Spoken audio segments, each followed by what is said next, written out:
Fight and win! Fight and win!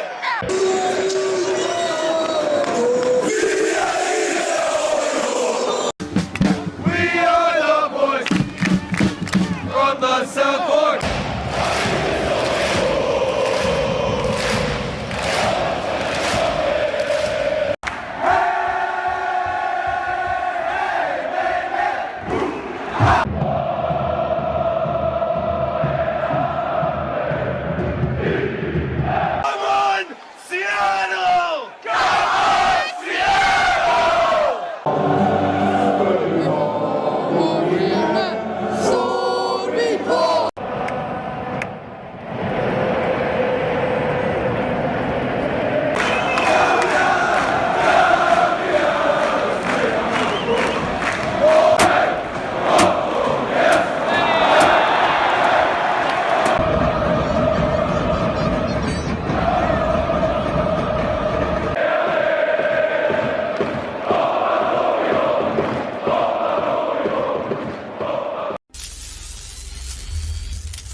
Hey guys, so today we'll be talking about the differences between American and Swedish sport fans.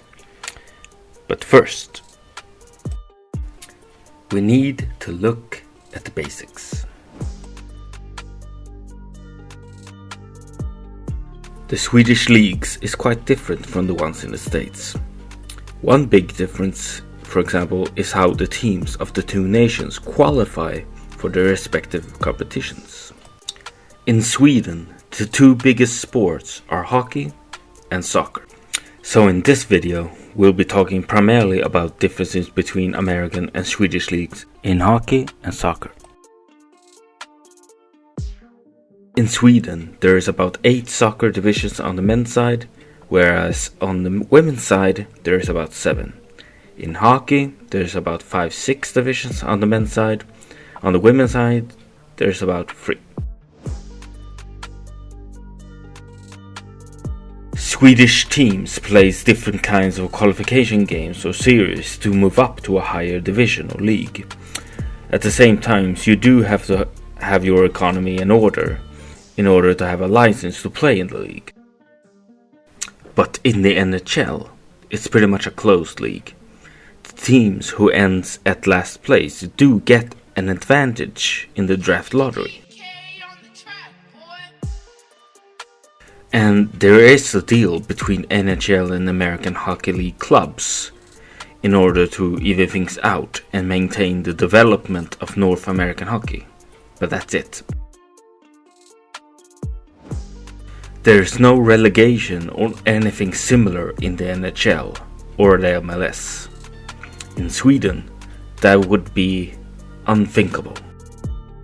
Just as it would have been unthinkable if a Swedish team moved from one city to another. For us supporters in Sweden, it's important that we remain in the city where our club were founded. It's part of our identity, it's part of our club. Our city is our home.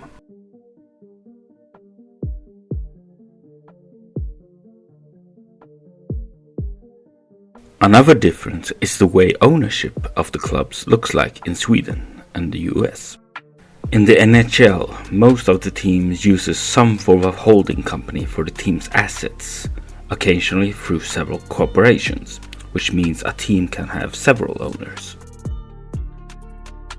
Each team has a representative on the NHL Board of Governors, the league's ruling and governing body.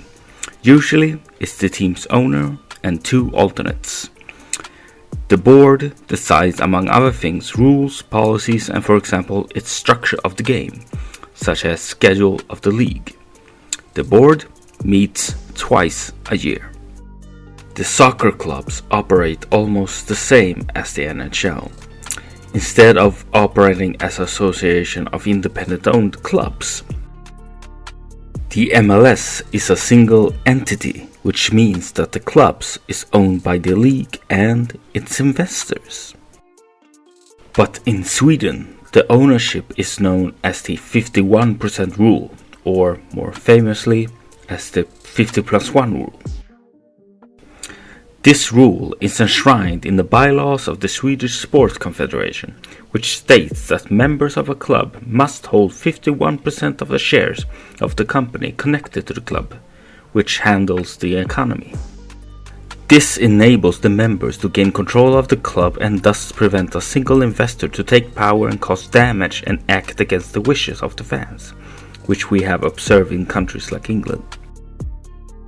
Our democracy operates through the annual meeting, which is convened at least once a year. Our annual meeting is our highest decision-making body.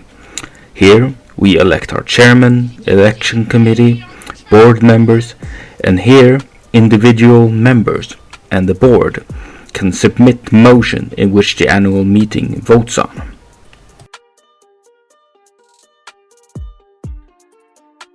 We take huge pride in our democracy, which is the heart of Swedish sports.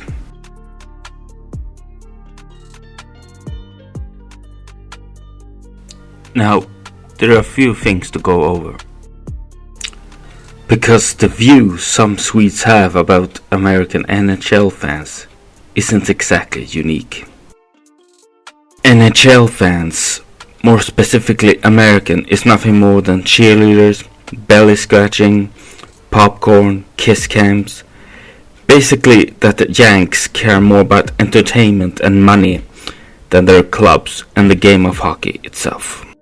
Although some of these views are understandable, as always, this channel is all about being nuanced. The historical differences between American and Swedish hockey fans are quite obvious throughout the NHL's history. The NHL fans have maintained a different mentality compared to the Swedes.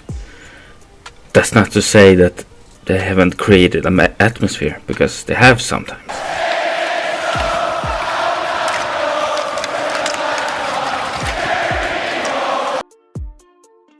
But most of the time, the most dominated attitude seems to have been not to contribute to the atmosphere, but rather to view it as you would a movie theater or simply a show.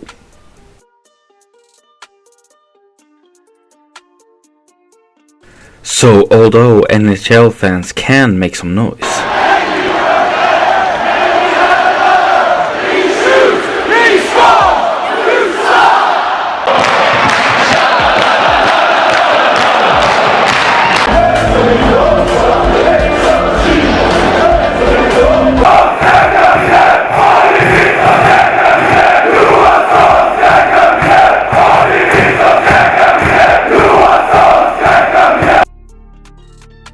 the big difference is that the Swedish fans are more organized.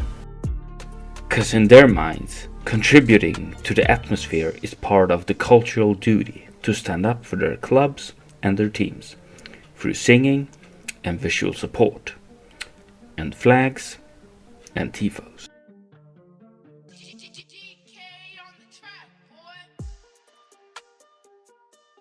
Now, in the game of soccer, it's surprisingly different than the National Hockey League. Despite what one may think, the Americans have improved a lot when it comes to their supporter culture. Unlike the NHL, there's a different mentality that drives the fans. Here in the MLS, there's a desire to at least try to create an atmosphere. It is more expected to contribute to the atmosphere in the MLS. And they do create atmosphere, no doubt about it.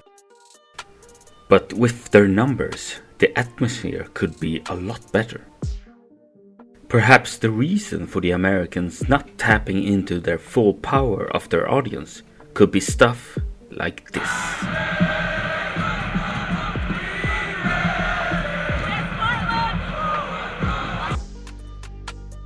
There is still this circus act mixed in all of this. That there's too much of this mentality that entertainment is something beneficial and progressive, but it is not. Entertainment means you sit back and relax. The will to contribute to the atmosphere means you actively sing and focus on that. As long as there's fans with entertainment aspect mindset, that's gonna hold the development of the atmosphere back. Because the people with the entertainment aspect mindset that attend games, they attend games to be entertained, not to work hard to contribute to the atmosphere. Which is why the ones who sing, they will remain a minority, while the rest just sits back to literally enjoy the show.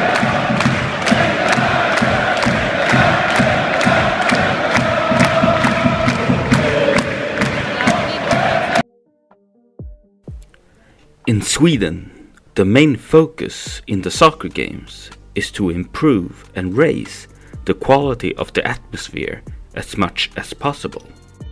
If American soccer fans wants to move forward, they'll need to leave the entertainment aspect behind.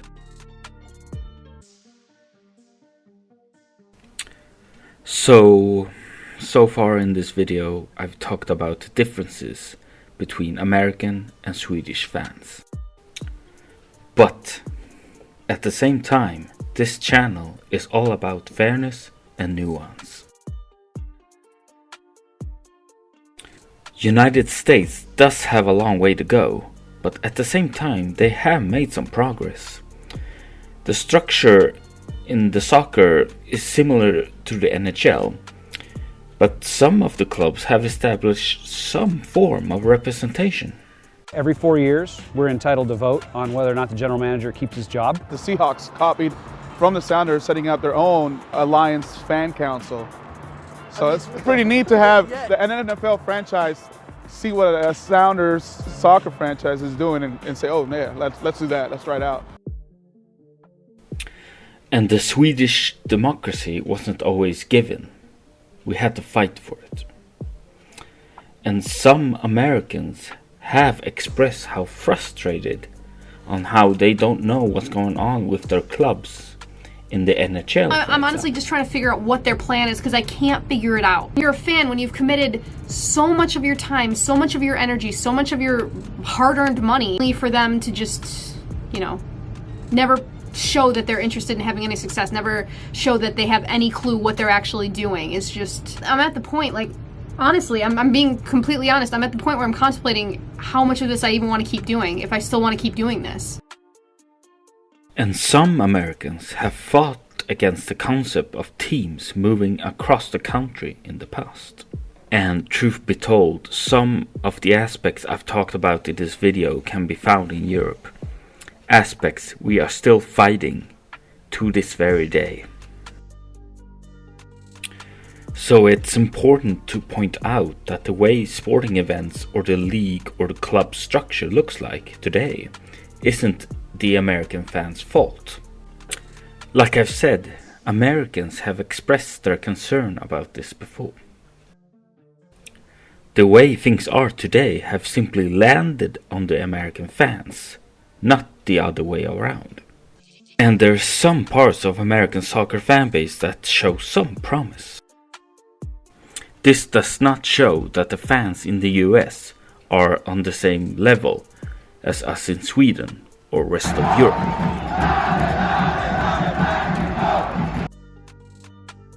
But they're well on the way. In the hockey, it's gonna take a lot to accomplish that which we have in Sweden, in terms of atmosphere, a possible ultra section where everybody stands up and sing. All this gonna take work to make this happen, and it's not gonna happen overnight. But the first step is somehow follow Seattle Sounders' example, but with a few modifications. Now, here's my proposals. 1. Form a support club, independent from the NHL MLS clubs. Elect a president and a vice president to these clubs. Elect these two for a 1-2 years term. Work that out amongst you. 3. demand 2 meetings with the head of the club. One meeting where they report the progress and other relevant information about the club, such as signing of players. And one meeting where you get to voice your concerns about anything related to your club. And 4, organize activities. Organize a pre-game night where you hang out together before a game. Organize a flag night where you paint flags, which you bring to the games. Now, obviously, these have to be signed-looking flags, given that the possibility of putting up banners is limited. And lastly, organize an away trip, where you ride to an away game together. Now, obviously, that possibility is limited in the NHL, but start in a small amount of tickets and work gradually. Now, some of these things is already underway in the MLS, but I do encourage more fans and more teams to have a form of independent support club or organization. Now, these proposals won't solve everything all at once. You Americans have to progress in your own way when it comes to your league system and atmosphere and club structure. But it's a start. Well guys, thanks so much for watching. Don't forget to share and subscribe to this channel. Keep your eyes open for our podcast. Another episode will be out soon. Links down below. Don't forget to follow these Instagram pages. Special material is to be found there. And we'll see you in our next video.